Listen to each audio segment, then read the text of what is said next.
Welcome to my kitchen. My name is Kristen Merkley. I am the creator of Lil Luna, and I am so excited to have you guys here today. I'm so grateful for Melissa's Produce for allowing us to create this video. We actually got to go to their website and check out all of their produce. They have some amazing stuff on there, and we have some fruits that we're going to be using for two of the recipes that I'm sharing today. Now, I started my website 14 years ago, almost 14 years ago, which is so crazy for me to think about. I had just had my second kid, and now I have 6 kids, which is so crazy to think about. But because of those kids, a busy house life, crazy schedule, I specialize in easy, yummy recipes, which is why I created my first cookbook called So Easy and So Yummy. There are over 200 no-fail recipes in here. I kid that this is like my 7th child because we put so much work into it. And so not only will I be sharing 3 of the recipes from this book, but I'll also be showcasing some of the features in it that make it just a little bit different than your typical cookbook. Now, as I'm making these recipes today, I have a little helper who's going to be popping in and out. So you'll see her here in a second. But again, I'm so excited. I think you guys are going to love these recipes. We're going to be making 3 recipes from the book today. And because we're so close to the holidays, I'm of course going to put a little bit of a holiday twist on them. But again, these are great all year long. The first recipe that we are going to be making is our cream cheese fruit dip. Here it is. Now, if you look at this page, you'll see that we have a few things on here that are pretty awesome, including this little QR code. So if you want to find a video of us making the recipe, all you gotta do is point and you'll be taken to the video. Super awesome. We even have these tags up here, and you can see in the back, I'm gonna flip to this really quick because it's one of my favorite things. We have a tag index. So super cool. You can see each recipe and what tags they have. This one is quick and easy, on the table in 20, feed a crowd, make ahead, gluten-free. And then we also have recipe tips for every single recipe. So this one tells you how to make it ahead, and just another little tip for you. This dip is so simple and only requires 5 ingredients. In fact, my kids make it all the time without my help because it is just that simple. So to begin, we're going to add our softened cream cheese. This is 8 ounces. And then we are going to add 1.5 cups of powdered sugar and a little splash of vanilla. And then we're going to beat this until it's nice and smooth.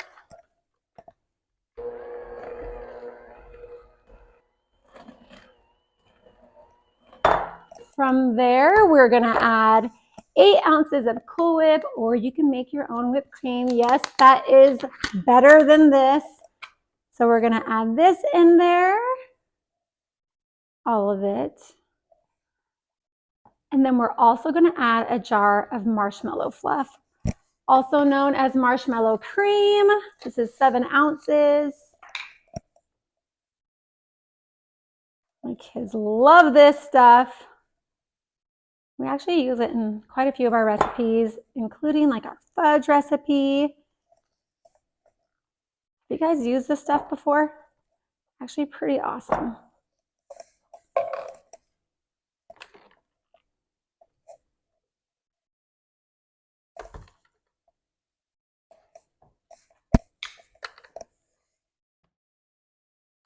Okay, then we're going to mix all of this together until it's nice and combined.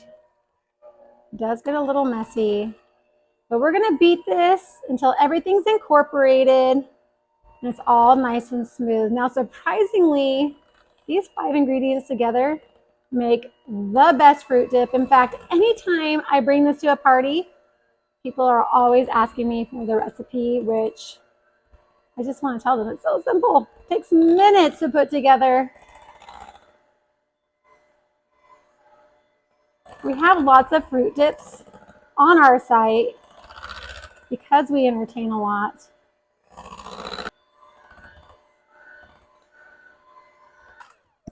The other reason why we like to do fruit dips for entertaining is because sometimes, and I'm guilty of this, We make a lot of not healthy recipes. We got the appetizers, we got the other dips, we have all of those things. And so it's often nice to have like a veggie platter, a charcuterie board, or a fruit board in this case, with a yummy dip. Might not be so healthy, but it is a little bit nice to have some healthy offerings when you are entertaining. So we have this dip here. And then all we gotta do is just refrigerate this for a little bit. And then we're gonna make also another dip that is perfect. I'm gonna show that here in just a second. Now, along with your typical alphabetical index and our tag index, we have another one, a picture index. It's my favorite index of all the indices, however you say that word. I'm not even sure how to say it, but we have an index by picture that I love. So I'm going to show you our next recipe. We call it apple brickle dip, but a lot of people call it toffee dip. It's great for fruit, but especially for apples. So if you turn here, you can see all the pictures in here. So awesome. And it's all by section and all color coded too by whatever color that section is, which you can see here on the page on the sides. See that? Super awesome. But anyways, you can see the apple brickle dip is right here under candy and other desserts, page 275. So we're going to turn there to make this next recipe. That was so simple, right? Now I'm going to share another fruit dip because I want to give you options. We all like options, right? At least I do. Now here in a second, I'm going to show you how to make that a really cute fruit board, great for Christmas. But this next recipe is just as simple. You're just going to take 8 ounces of cream cheese, softened. And then we're going to add a half a cup of granulated sugar as well as a half a cup of light brown sugar.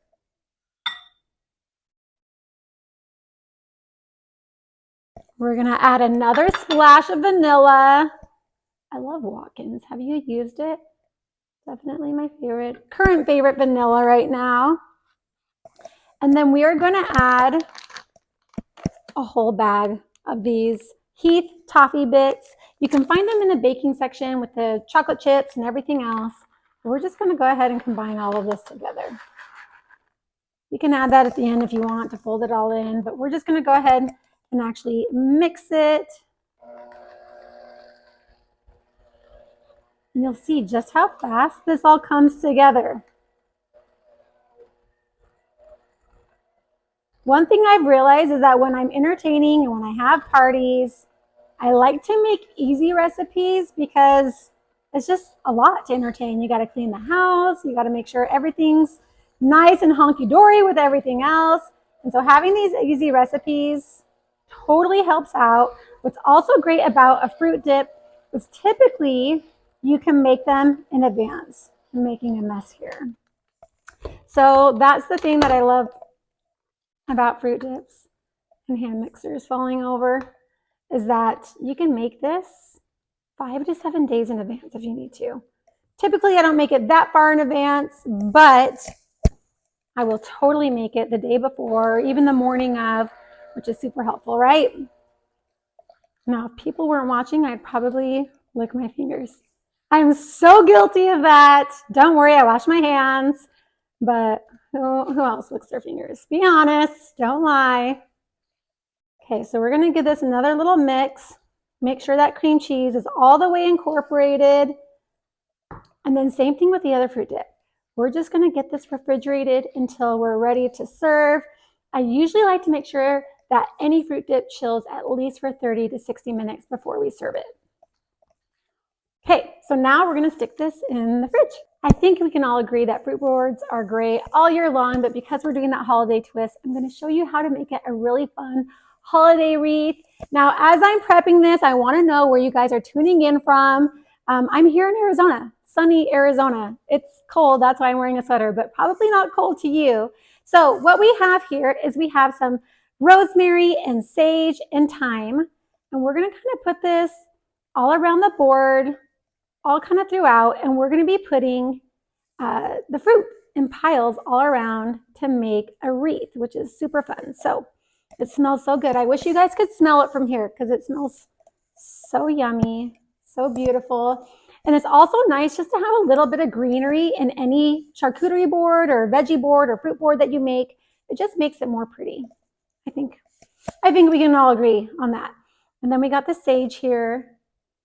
We're gonna kind of sprinkle this out, and then we might have to adjust at the end to make sure that it's nice and pretty. I dream of having my own garden. My husband promised me he'd build me one, maybe one day. We have started on it, but I want to have all the fresh herbs and all the fruits and veggies in there because it's just the best. Now you can see that I'm putting it all around the outside, and I'm trying to keep the middle open because we're going to put our bowl of fruit dip right here in the middle. Okay, and like I said, we're sprinkling this on now so that we can put the fruit in piles on top, but then we might have to go back at the end and adjust, make sure everything looks good. But now that we have all these herbs here, what we're going to do is we're just going to take our fruit and we're going to just put it in small little groups all around the board. So we're going to just put these in here. Now we got these kiwis from Melissa's Produce, and my family is obsessed with kiwis. In fact, we buy them almost every week. We love them all, but especially the golden kiwis. My kids are totally obsessed with it. Now, when you're thinking of putting these fruits down, I like to put them down not by the same color. It just makes it a little prettier. So I wouldn't do my green grapes next to my green kiwi. So we're gonna just kind of put these on here. And like I said, we're making a ring, okay, because we're making our wreath. We also got this pink pineapple from Melissa's Produce. And if you have not had pink pineapple, you gotta try it. It is amazing. We love it so much. And all the produce that they sent us, I'm telling you, just so ripe, so yummy. We are definitely gonna be munching on this tonight as we make gingerbread houses. That's what we're slated to do as a family tonight. You can see here too that I also have some apples that we're going to use here in a second. And I'll share a little trick about them.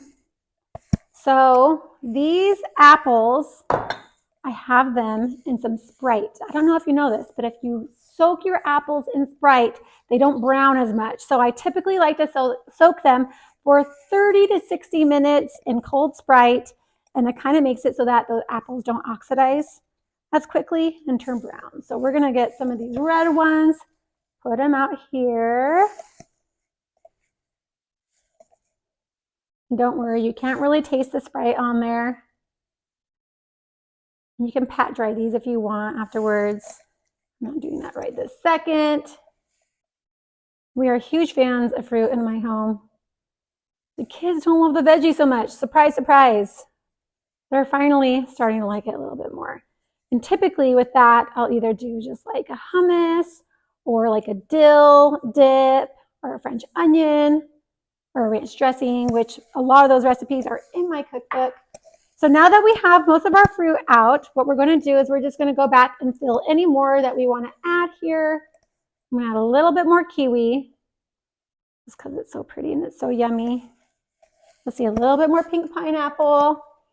And then what we're going to do is we're just going to go back and add some of that greenery to make sure that we can see it. Because look, it's so pretty and it makes it so fun. Looks like a pretty little wreath. What fruit would you include on your board? Is there a fruit that you just are obsessed with? I would say these are like all of my favorites, which is probably why we picked them. My kids love all of these too. So I know that they'll eat it tonight for sure. Okay, see that? See how it's coming together? I'm just loving this. I love that greenery. I'm hoping my husband got the hint that I want my garden boxes done so that I can plant all of these things. But guess what? I'm actually kind of horrible at keeping plants alive. So I dream of like wearing my overalls and a big sun hat and just like being out in my garden every day because that just sounds amazing in every way. Okay, I think we're about done with our greenery. Now it's time to go grab our fruit dip. Now I have a little helper for this next part. Come on out, little girl. This is Eliza. Say hi. Hi. She's going to be helping with the next recipe, but she wanted to help with this next part.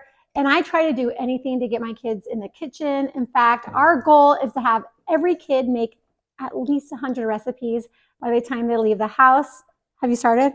Have you started on your 100? No. Yes, you have. You've been making recipes with me for lots of years already. You probably have 5 down that you help with all the time, right? She's really good at mixing cookies. She helps put the chocolate chips on top. But for this, I forgot to mention that I went ahead and put a little bow on the charcuterie board. But for this, when you put your dip in the middle, I like to garnish it depending on the dip that we're using. So, Eliza, for this one, can you put these berries just right in the middle? Sure. Just the other day, she was helping me with the recipe and she told me, my favorite part about helping you is the taste testing, right? You love to taste test? So put the strawberry too. You got the strawberry on there. It just adds a little bit of a touch and makes it look so pretty. So we have just a few berries on there. Look at that gorgeous board. It just looks like $1,000,000 and it's great, like I said, any time of year, but this is perfect for Christmas. And then for the apple Brickle Dip, also known as the toffee dip, I just like to take a Heath bar and we chop it up. And Eliza, do you want to just sprinkle some on the top for me? She's a good sprinkler. Go ahead, put some more. We want a lot on there, man, right? You think it's better with more or less? More. More, I agree. I'm curious if you guys have your kids help you in the kitchen. Words are hard today, but like I said, we love having them in here. Sometimes it's hard. Sometimes you just want to get the recipe done. But I do think it's so important that these kids learn how to cook and bake, especially in this day and age. I'm going to add just a little bit more blue. We color Lou sometimes, but look at that. So pretty, right? So just 2 different ways that you can present this. Are you going to taste it? Of course you are. Yep. I don't blame you. I would do the same thing. But like I said, we have 2 different ways of making this holiday charcuterie board that are great any time of year, but especially for Christmas, right? Yeah. All right, now we're going to show you our next recipe. This next recipe is for sugar cookies, and this is one that my mom has been making since I was a baby. So since I'm over 40, it's been over 4 decades, and it is so good. Our whole family loves it. In fact, everyone compares all other sugar cookie recipes to this recipe because it is just so good, and we all love it. We included it in our cookbook, and we laid out all the steps, all the tips and tricks so that you can get the perfect sugar cookie recipe. In fact, we've done that for all of our recipes, and so it's been so awesome to get so many messages from newlyweds, from college kids. Even my friends are sending me pictures of their kids with all their little sticky notes in here with all the recipes that they want to try, because we've tried to make it so that anyone feels like they can make these recipes. That was our goal. I wanted that for my own kids, which is so awesome. So we're going to get started on that sugar cookie recipe. I know you guys are going to love it. Now, with a lot of cookie recipes, we cream butter and sugar like we do for these sugar cookies. And in case you're wondering the proper way to do that, don't you worry. We have a how do I section at the beginning of the cookbook that shows you how to do some of the most common cooking and baking techniques, like how to cream butter and sugar. But I'm going to show you that right now as well. So to get started, we are going to add our 8 ounces and 3/4 cup of butter. Both of those have been softened, along with 1 cup of granulated sugar, a 1/2 cup of powdered sugar, a splash of almond. Now, not everyone likes almond in the sugar cookies, and that's okay if you don't. If you don't like the almond, just omit it, add a little bit of vanilla instead, but we love almonds, so we're going to add just a splash here, as well as 1 egg. Then we are going to beat this again until it's nice and fluffy, which is what every creamed butter and sugar mixture should be like.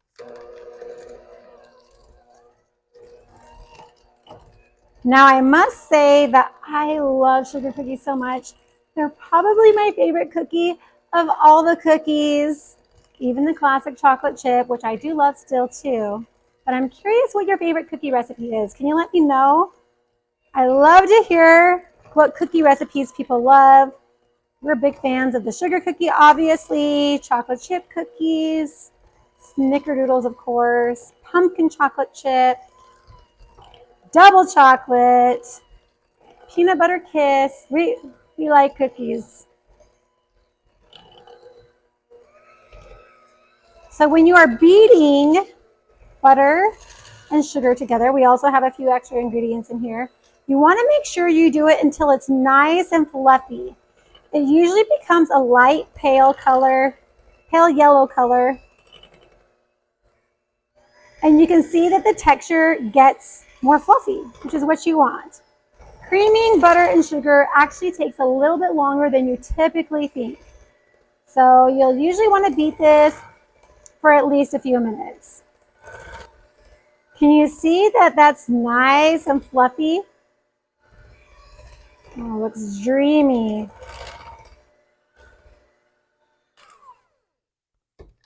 Perfection right there. Nice. And that light pale yellow color and fluffy, which is what we are going for.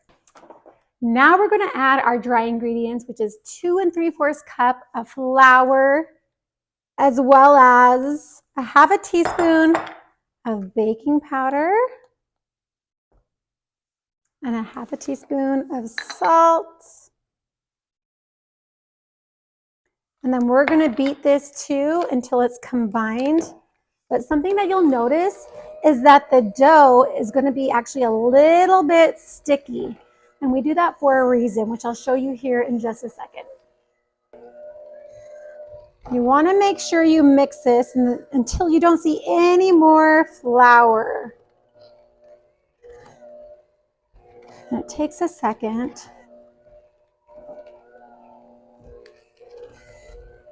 And like I said, at the very end, the dough will still be just a little bit sticky. You don't want to add too much flour because if you do that, then your cookies are going to be too dry. And no one likes a dry sugar cookie. Fortunately, we have that cream cheese in the dough, and that's going to help keep the dough nice and soft. In fact, these cookies stay soft for days, which is one of the reasons why we love them so much. That's also another great cookie recipe that can be made ahead of time, which is something that we love. But this is all nice and combined now, and now we're going to just use our spatula to get all the dough from the sides of the bowl. Okay, how did it taste test? That's amazing. Okay.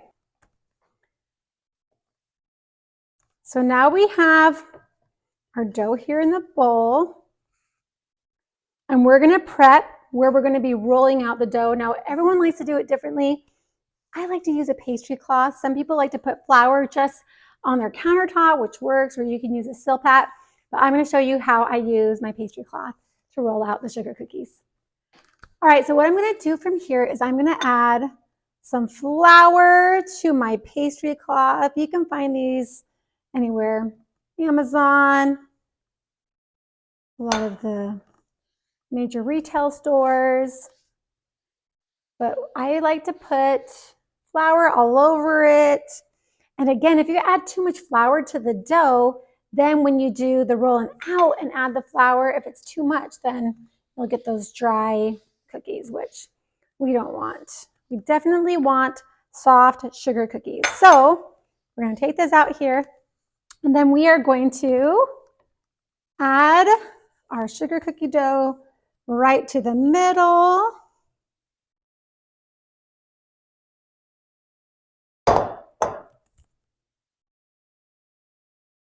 And then, again, I like to take this, so it's sticky, okay? You can see that it's kind of sticking to me, which is what we want.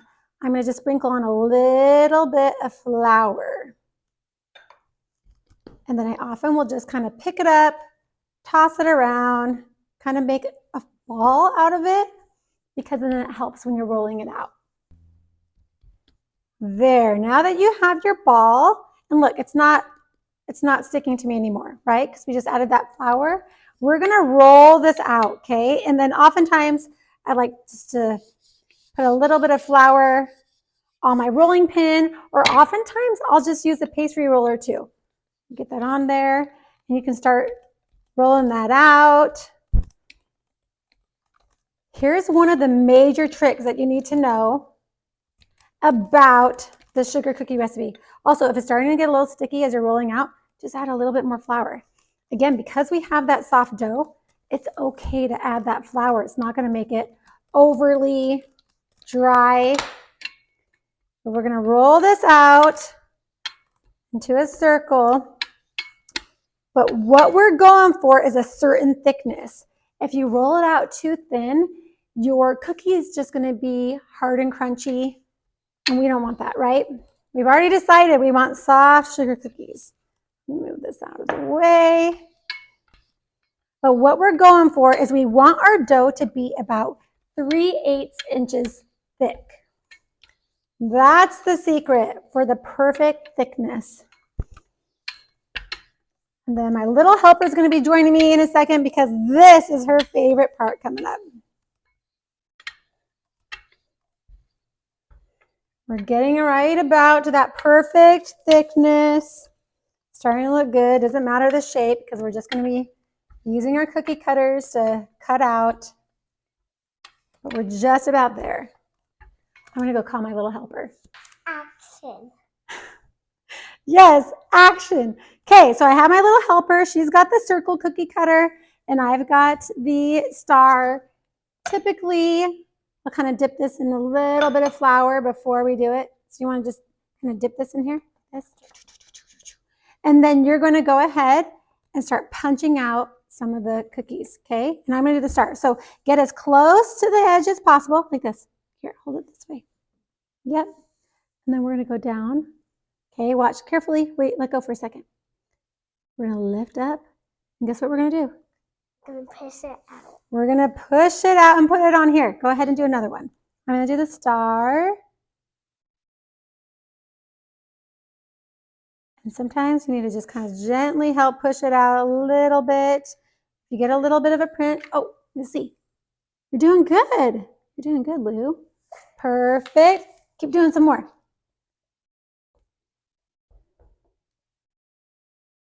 You're doing awesome, girly. They all like to help frost. That's definitely my kids' favorite part. They love to decorate. Whoops. We're going to put this right here. And we're going to keep punching these out. And we're putting them on. Oh, you're putting a little flour on there. Okay. Good job. Keep going. You're doing awesome. You do want to make sure that you are spacing these out just a little bit because they do puff up a little bit in the oven. I'm using my favorite cookie sheet. Have you heard of dough makers? If you have not, look them up. I never even grease this thing and the cookies just slide right off. It's amazing. Now we have our full cookie sheet. You did great, girl. Thank you. Now we're going to bake these at 375 for 9 to 12 minutes. I'm going to share another tip with you here in a second to make sure that you bake them perfectly. But we are going to keep punching these out, and then we have them all punched out. Then we're going to put it back together and re-roll it out so that we can get even more cookies out of this yummy dough, right? Yes. Right. Now we're making the best part. Lou, what is it? Frosting. The frosting. I already started it. I put in here 4.5 cups of powdered sugar, 1/3 cup of softened butter, a 1/4 cup of milk, and then we have the almond. She loves to smell it. Again, if you don't like it, you can just omit this, just a little splash. And then the vanilla. My faves. Yeah, my faves too. Just a splash there too. And then we are going to beat this until it's nice and creamy. And of course with frosting, if you want to add food coloring, you can. Today we're going to go a little plain and just keep it white. Again, you're going to mix until it's the consistency that you like. We always start with 1/4 cup of milk, and then we typically add little splashes. Are you going to help me? Thank you.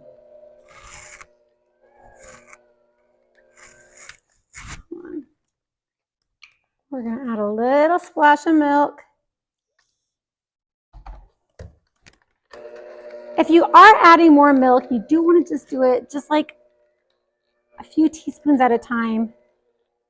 If you make it too runny, then you just need to add a little bit more powdered sugar. And again, everyone's favorite consistency is a little bit different. Okay, it's getting where we want it to be. I still think I'm going to add just another little splash of milk. And when you're doing milk, I always recommend 2% or higher. You can even do half and half if you'd like. But we're almost getting there. You excited? Yes. Yeah, so am I. Okay, we're about there. Nice and creamy. This is perfect. And now we're going to get frosting and then add our sprinkles. So we made this frosting while the cookies were baking, and here's that little tip for you guys. You know they're done when the bottoms are just a light golden. Can you see that? This one was a little bit cooked more than the other one, but just when they have a little bit of golden to the bottom, you know that they're ready and they're done. Also, you'll notice that there's no more sheen or shine on the top of the cookies, which shows you that they are fully baked. So now, Liza, let's get to it. We're going to frost these cookies, and then we're going to add sprinkles while the frosting is still fresh. If you let the frosting set up too much and then add the sprinkles, then they'll just fall right off. So typically I frost a few, sprinkle a few. We have a few different sprinkles here. I love the man versus cake sprinkles because they're so pretty. But typically I just like a good Jimmy because they're soft, and it's hard to have hard, crunchy sprinkles on your soft sugar cookies. So anyways, keep that in mind while you're frosting your cookies. Should we get started? Yes. All right, let's go. Just remember that when you are baking any sugar cookie that has a point, that sometimes those points will burn a little bit. So keep an eyeballs on them, right? Not your real eyeballs. That'd be weird, right? Yeah. So we're gonna just frost these. I'm gonna do one more. And then I'm going to add some sprinkles. I have a feeling Liza's going to go for the Christmas sprinkles. Which ones? Yeah, I had a feeling. And it's great to customize based on the shape that you use, the color of frosting, the type of sprinkles, which is why we love them so much. Even our elf is named Sprinkles. Yes, our elf on the shelf is sprinkles. We like sprinkles in our home, right? Yeah. Sticking to my hand. Is it because you have frosting on your fingers? Yes. Just a little bit. Okay, maybe we should take a break and go wash hands. We're going to wash hands, and then we're going to finish up these cookies. I hope you guys love these sugar cookies as much as we do. They really are the best. Hopefully those tips and tricks help out so that you feel like you can make them and you can wow your family and friends. That's what's so great about them. Not only is it awesome to make all year long, but they're great, especially for the holidays, for cookie plates, for neighbor gifts, for parties, all of the different things. We really wanted to give you guys the confidence for you to say, hey, I can do that. That's what this whole cookbook is about. Not only for you to say, wow, these are all so easy, so yummy, but for you to get that confidence and say, I can do that. You can invite people into your home and cook and bake for them. And that was the whole goal this whole time. Food is what gathers us, and I want you guys to be able to cook and bake all of these recipes and do the same thing. Gather your friends and family to celebrate, make memories.